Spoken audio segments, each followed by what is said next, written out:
વાતાવરણનું દબાણ યુટ્યુબ મેથડથી સમજશું. તો જોઈ લો પહેલા કે બંને પાઇપના અંદર પાણીનું લેવલ સરખું છે.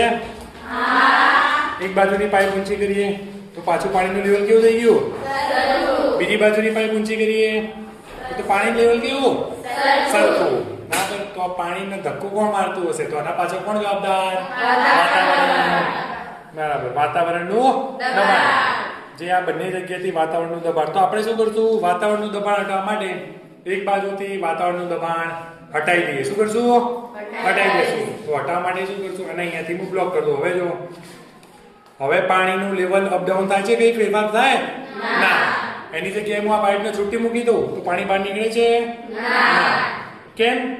કારણ કે આપણે શું કર્યું? એક બાજુ વાતાવરણનું દબાણ હટાવ્યું, શું કરી નાખ્યું? શૂન્યાવકાશ. શું કર્યું?